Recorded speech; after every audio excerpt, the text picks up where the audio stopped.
Hey, it's Friday, which means it's Final Friday. It's time to publish our weekly episode that talks about all things that happened this week, which I guess it's kind of a tough thing to talk about because it's still Corona. It's still COVID-19 season, I guess. And so when we talk about what happened this week, a lot of what to talk about is really what's the latest in the quarantine world, right? But if you're listening for the first time to this Friday episode that we've put together, essentially what we've done is I've put together this episode where I basically just talk about really what's top of mind for me, whether it's my life, my business, really what's going on, kind of getting back to the roots of my solo episodes I used to do back in the day. And then also on top of that, just keeping in mind that, this is very much a unfiltered, unedited, just really whatever I'm thinking top of mind type of episode. And so really these episodes can be maybe even only a few minutes long. They may be 45 minutes long, but essentially I'm going to get on the microphone every Friday, talk about what's going on in the business world, my world, what have you, hopefully give you a little bit of value in your day. Now, I've been talking with a handful of different business owners over the last week, especially if you haven't joined into the Facebook group. We have a Facebook group called our Growth Group, and it's a place where nothing gets sold to you. It's really a place that you can jump in, dive in, and learn how you can grow your business. Right now, we have a bit over 100 members, I think 110, 120 members, and it spawned really out of these weekly networking groups I put together that were designed just to teach people more about business, more about management, more about strategy. So if you're looking for a place that you can jump in and have those conversations with people, to have those dialogues with people, definitely jump into the Facebook group. You can just search NWA Growth Group, and I'm sure it'll pop up for you. Now, having said that, I got a couple of cool things to report. And I got to tell you, mentally, I'm totally drained because, let me back up just a little bit. So we've been doing this baby sleep schedule for the little one, for Maylee. And part of this has been having her on like this really tight clock for every 3 hours feeding her. And it came out of this book called Baby Wise. And basically what it is if you are very diligent and routine oriented with your baby, then your baby's going to sleep through the night. It's going to be really great. And you're not going to be miserable. It's kind of like the premise of it if you have never read it before. And so we kind of read this book, and a couple of people had recommended it to us, and we were like, okay, yeah, this sounds pretty good. And first of all, it's a great book, but definitely it is oversimplified in that the book talks about if you just do these things, it's easy, it's great. And I can tell you that definitely week one of having a baby, it definitely has not been easy, great, what have you, all the way up till now. We are in our 8th week, or rather, she's 8 weeks old, so we're going into our 9th week. It's infinitely more complicated than I guess any book can make you think it is. And so, one good example is the book talks about how when babies are newborns, that they need to sleep a lot. And so as soon as you're done feeding, you burp them and then you put them down and they'll go to sleep. And you're like, wow, this is pretty cool. So actually, I'm still going to have a lot of my time because my baby's going to be sleeping a lot. Well, not really, actually. So what happened with us was we would feed the baby, put her down, and then she would cry, and she would instantly cry, and she would cry a ton. And we thought maybe we're not feeding her enough. Well, then we would feed her for like 45 minutes to an hour, and it's like, surely she's done eating, and we'd put her down, and then after about 5 minutes, she'd be crying again, and we'd be like, what do we do? Do we just like let her cry it out? Like, what's going on? And after about 10 or 15 minutes, we'd pick her back up, and she'd be hungry again. You'd feed her for another like 30, 45 minutes to an hour. And it's like, what is going on here? And in fact, we had called the hospital. We had talked to a lactation consultant. They're like, yeah, sometimes babies in the evening, they do cluster feeding. And so they're just going to eat as soon as you finish one feeding, they're going to be ready for the next feeding. And I'm like, man, this reality is not the reality that the book told me about. So it's been kind of hectic. It's been kind of crazy, but I will say something really cool is 2 nights ago, she had her first night sleeping through the night, which we were kind of wondering when it was going to finally happen. So she slept through the night. Night before last, I guess it was 3 nights ago, she slept through the night. 2 nights ago, she slept through the night again.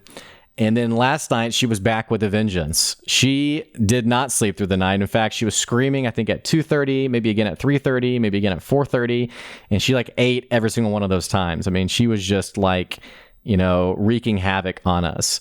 And I say us, I mean, my wife is the total champion. She's the one who was like up and feeding her and like checking on her and making sure she's okay. And I'm the one just like snoozing and being like, hey, can you keep that baby down over there?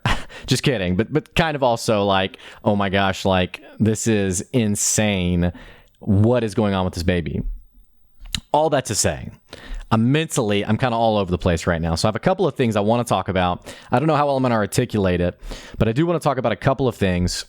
Two things that are really top of mind for me. The first one is really in talking with business owners who they love the experience they give their customers, and yet they aren't getting the customers that they feel like they should be getting. They aren't getting the customers that they feel like they deserve. They don't see their revenue moving in the way that they thought it would. And it's kind of like, what is going on here? Why are we not getting the customers that we want? We're giving such a great experience.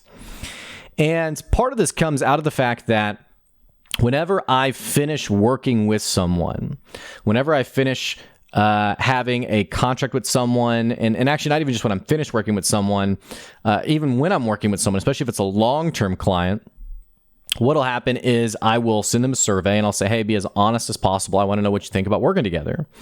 And I do that, and it's not like a fluffed up survey. It's not like a generic questions. I really want to know exactly what they thought about working for me, because people also aren't always so comfortable being candid and direct. And so even if you say, hey, did you like working together? Hey, was this a good experience? There are still people who will say, yes, I loved it, but then they aren't going to work with you again but they don't want to hurt your feelings. Even though it's a business transaction, even though it's not personal, there are just people out there who even when you ask them a direct question, they are not going to give you the direct answer. And so for me, the survey is one way that I try to get around that, because I want to know exactly what they think about working with me. And this is stuff that improves my practice. It makes me a better consultant. It makes me better at what I deliver on. But I have to tell you, it's not always fun. I had a question, I think it was a question I asked a business owner one time on a survey that said something like, the results that I've acquired, or I being the customer, the results that I've acquired as a result of working with Good Advice was what I expected according to what I paid for it. So basically the ROI of what I invested, and this person had invested several $1,000s, what I got out of it was what I wanted to get out of it based on us working together. And the person put disagree, which I had asked this person, what do you think about our sessions? How's it going together? And he was like, yeah, it's going great. Well, this person put disagree. And so I'm a little thrown by this. I'm kind of like, really? Okay. Well, so I reached out to this person and I said, hey, what's going on with this? And not like out of like a, how dare you? It was like hey, I want to know more. Like, what's going on? And he said, well, I just expected us working together to affect revenue a bit quicker. And the interesting thing about this, and what I've learned since this, and this was one of my original clients when I started my business, what I've learned from this is, first of all, that I have to be quite abrasive and direct with what it means to work together.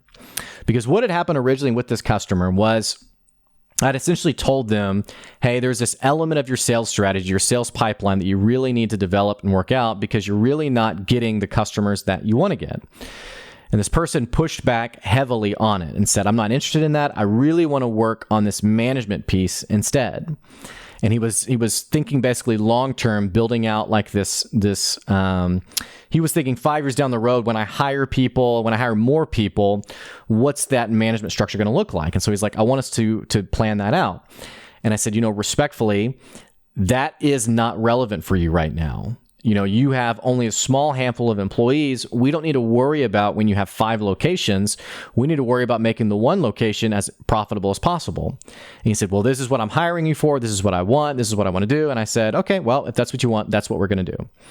Well, ironically, about 3 or 4 months down the road, he's now thinking, man, I really thought we would be making more money together right now. And I'm thinking, well, we would have if we had spent time devoted to the actual strategy of this location, this business, rather than spending so much time on the future, on future planning, what have you.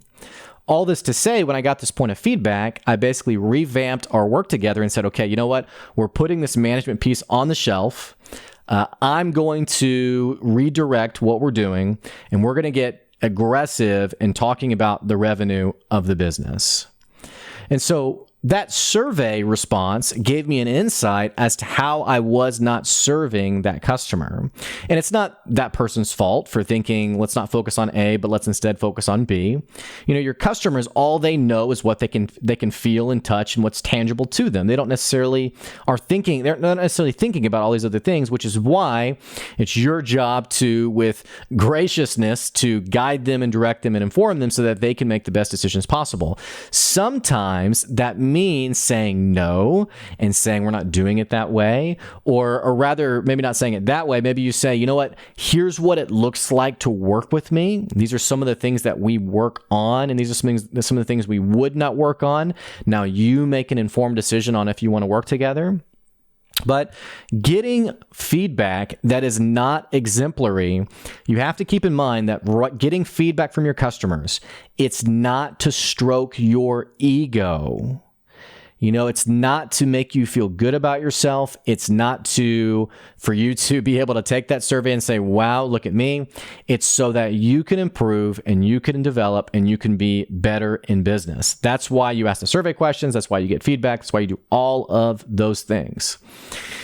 I think the reason we don't always do that is because we aren't always comfortable with what people think about what we've delivered. I had a person one time who jokingly said, "Well, we didn't send the feedback form to that customer because we knew we had done a bad job." And it's like, well, that's the person you would have wanted to send it to, but they were like, it would have been awkward to see what they have said. It would have been painful. It would have been hurtful. I don't know how comfortable it would have made me in my business, and so therefore we just didn't send it at all. Total miss. You had an opportunity to really figure out, yes, you knew you missed it, but you had an opportunity to figure out even on a granular level what you had missed and what had gone wrong. And I ground all of this really in this whole concept of development, of growth, of success. When I have, it's amazing when I have customers who they rave about working with me. I have a cork board in my office, and I have handwritten notes that are pinned to it.